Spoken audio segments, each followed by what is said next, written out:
President-elect Donald Trump now considering the CEOs of Ford Motor and ExxonMobil for Secretary of State. President-elect says he wants people who made a fortune, but are those really the best people to be America's top diplomats? Then President Obama has ordered an intelligence review of the Russians and whether they tried to influence our presidential election through hacking. What's next if we find out that they did? Also, he's back. Carl Palladino, the Tea Party Republican who ran for governor of New York, now meeting with the president-elect. Washington's gain could be New York's loss, depending on your perspective, but is that necessarily a bad thing? Good evening and welcome to RFL. I'm Andrew Whitman, in tonight for Richard French. The president-elect has already picked half his cabinet, but the big job, Secretary of State, still open. Rudy Giuliani will not be the Secretary of State. He says he took himself out of the running, but one of these guys could be in. Alan Mulally of Ford Motor and Rex Tillerson of ExxonMobil are now in the running. Here's how Trump has responded to criticism about that. Some of the people I put on to negotiate, you've been noticing, are some of the most successful people in the world. And one newspaper criticized me. Why can't they have people of modest means? Because I want people that made a fortune. It seems like that is part of the criteria. Trump has already picked a slew of millionaires and billionaires for his cabinet. He's also chosen lots of people who seem to directly oppose the missions of their agencies. Let me refresh your memory briefly. Oklahoma Attorney General Scott Pruitt is Trump's pick to lead the Environmental Protection Agency. He's also a climate change denier who's suing the EPA to reverse pollution regulations. Then there's Betsy DeVos, Trump's pick for Education Secretary.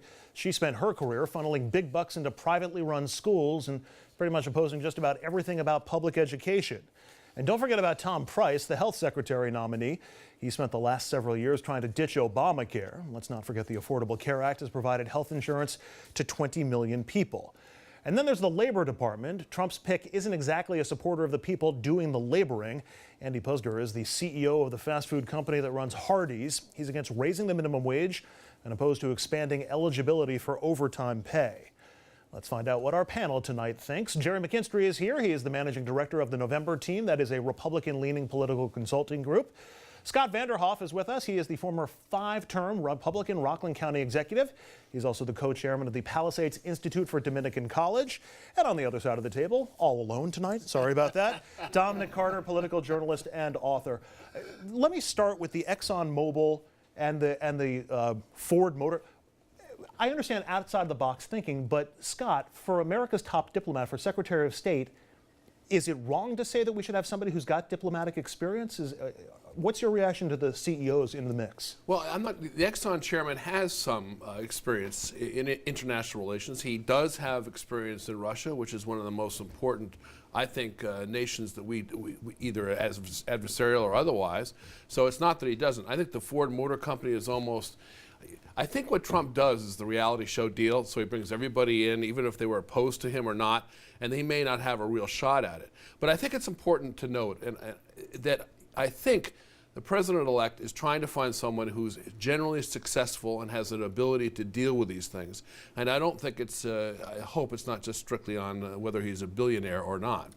Sherry, is business success, is success in the business world equivalent to success in the diplomatic realm and in international politics? I don't think so. I mean, but I will say this: I'm not really surprised that you have people who are wealthy and financially successful at this level.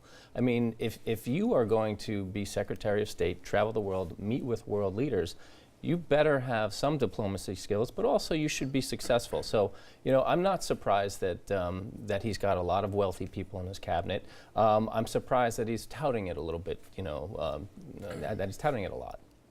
Dominic, is there a difference between a CEO pushing for the best interest of his company and the shareholders versus international diplomacy and trying to really deal with issues of war and peace? Of course there is. It's almost a night and day type situation. What I never thought I would say something like this. I never thought in all my years. But success is not only defined by how many billions you make in the business world. Let's be honest. To reach these levels that these executives have, there takes a degree of being ruthless, of cutting jobs constantly. Is that something that we want from someone who's Secretary of State, who's supposed to be the best diplomat to deal with other countries? A CEO of these major companies are used to getting their way. You are not going to walk in and get your way on the world stage. You're not going to walk in and just bully some other country simply because you're the CEO. It doesn't work that way. But Dominic, to counter that a little bit, these CEOs weren't made CEOs because they just walked in the door. In any of these businesses, there is tremendous politics. You got to deal with a board of directors, all of whom are watching over your shoulder. You got to be able to respond. You've got to be able to court them as well as perform for them, just like anybody else. So these CEOs are not just guys who know how to dictate. They have to not just run the company. They got to respond to the customers. They got to respond to the board. They had to work their way up, which means tremendous diplomatic skills, political skills, not in the Republican Democrat sense. So in a very strange way, it's important. And one point more, on the Exxon issue, there is probably nothing more important in dealing with Russia than economics and oil and how they handle the oil and where it comes from. And you start thinking about his position there and knowledge, I mean, it adds a whole dimension there that doesn't come for a guy by the name of Romney, for example. But if that's the case, the definition of success, why didn't the president-elect tell us this during the campaign? That if he won, he was going to put a bunch of CEOs, and not regular CEOs, why didn't he tout that during the campaign? Because he knew that it would never fly with the American people. And certainly not with the populist message that he was pushing. That's exactly my point. Is anybody else troubled by Trump's definition of success? That it is all bottom line based? Of course. That's how you determine who wins and who loses. Let's measure bank accounts, and whoever's is bigger, you're the winner. But let's be careful. I'm sorry, Jerry. The generals are not in the business area. The generals he's picked, for the most part, are respected and have done in their areas. I mean, you can disagree with some of the things they may have done, but they are not. He's not going for billionaires. But that's four of them, and there's another general in the mix for Secretary of State potentially. But Jerry, I'm curious, that notion that success equals money or money equals success. No, I mean, I don't think it's always so. I mean, you can because be we're wealthy. all very successful, and none of us have anything. Yeah, exactly.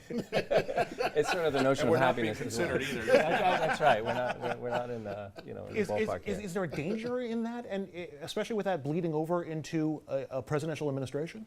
Well, I would like to see a balance. I want to see some people with government experience, business experience.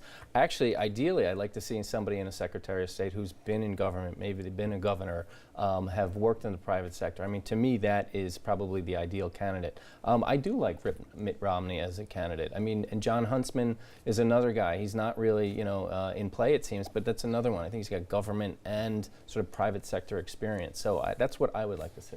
And of course, a big story in all of this, I don't mean to divert, but for a second, a big story that we'll see play out in the next couple of days is what happened to Rudy Giuliani. That is going to be an amazing story. And we are going to get into that in just a little bit. Thank you for that excellent tease. Stay tuned, everybody. Moving on, multiple reports say Donald Trump will remain the executive producer of The Apprentice. Here's what he said about the show during the campaign. I'm giving up a lot. You know, The Apprentice was renewed. They're dying to have it. Are you going to do it? No, I can't do it because you're not allowed to do it if you do this. Maybe he is allowed after all. Trump will not be hosting. Arnold Schwarzenegger will be doing the honors, but with Trump poised to profit from the show, some are seeing yet another conflict of interest. Others are speculating he's going to wind up appearing on the show one form or another. Here's how the Washington Post is reporting on all this. Being a president is a full-time job, leaving no room for a side gig as a reality show producer, said Paul S. Ryan, a political law expert at the watchdog Common Sense. Second, the president-elect will have an obvious conflict of interest, drawing a paycheck from a major media corporation that his administration has the job of overseeing. Jerry, we've had a lot of talk about conflicts of interest for Donald Trump with his businesses. Let me start on the other side of this first. Isn't this a conflict of interest for NBC? I would think so. I mean, I think this is a real problem. If I was the president-elect, I wouldn't even want this. I'd be like, get this off the table. I'm president. I'm not going to deal with NBC, a television show. I mean, he has a 50-50 stake in the show, apparently. I mean, and there's all sorts of questions. The media is going to be all over this. Some aggressive reporters, or every time there's an ad on The Apprentice, you're going to have this connection that's drawn. So I mean, I don't really think it's worth his time and energy. It is a conflict, and he should just get rid of it. Now, to be fair, this was apparently in the contract that he did with Mark Burnett, who is the executive producer and the creator of The Apprentice, at the very beginning of the show. So he sort of lives on in perpetuity as an executive producer. But Dominic, can can NBC really put up that wall where it's The Apprentice on one side and the news division on the other side, and never the twain shall meet?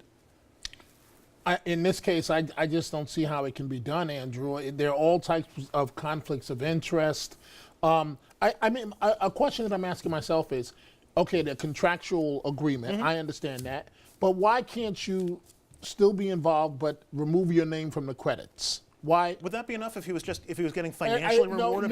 No, it wouldn't. But okay, why can't you turn it over to? And I'm just thinking out loud, a blind trust. You cannot. He wants it all. You cannot be the president of the United States and you're still an executive producer on a reality show starring your buddy Arnold Schwarzenegger. There's something wrong with that picture. There's something terribly wrong with that. And what happens if the show's canceled? Does he go on Twitter and start complaining about the NBC executives? I mean, there's so many problems here. When won't he be on Twitter? Wait, Scott, what's your read of Trump? Why won't he pull back from something like this? He could if he wanted to. Well, it's all about the Trump image, the Trump name, which he's lived on his whole life. He won't see it. But he's probably thinking 9 years from now, he's going to go right back into the business, pick up where he left off, and the Trump name's got to be everywhere. And he's got an ego the size of most of us. Yeah. Or all of us. Kellyanne Conway responded to this by saying he's going to do this in his part-time. When he's got some free time, he'll do whatever he does as an executive producer on The Apprentice. That plus the fact that the presidential daily briefings, Trump's getting one a week, Paul Ryan's getting 6 of them a week. Anybody concerned that Trump's looking at the presidency as a part-time job? Jerry? Well, I think, as Scott said, I mean, he's probably looking to after the presidency and resuming his old life. I mean, this is a full-time job. We all know this. This is not only a full-time job. I mean, it's round the clock, every day, 24/7. There is a reason why presidents, when they finish their terms, look far older when they started. But you also tend to get pretty good jobs after you're president. Like, it's not a bad life to be a former president. But Andrew, the county exec hit it on the head.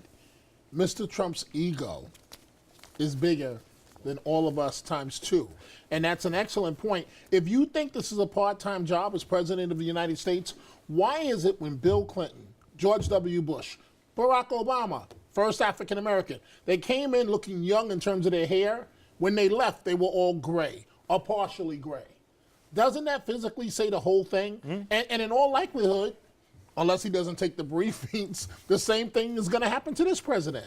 I don't think he understands, though. I don't think just as he had no real policy, he had no real direction, the people who were closest to him have gotten no jobs. I mean, he really didn't know. And he's focused on Korea, which is good because it's a hot spot. But what about the Balkans? What about what happens? It's scary. It's really scary. We're going to be playing as the Trump turns for the next 4 years, and he's not even the president yet. It hasn't even started yet. Deep breaths, everybody. All right, up next, did Russia tamper with our presidential election through hacking? That's what the FBI and intel agencies are now trying to find out. Imagine the possibilities.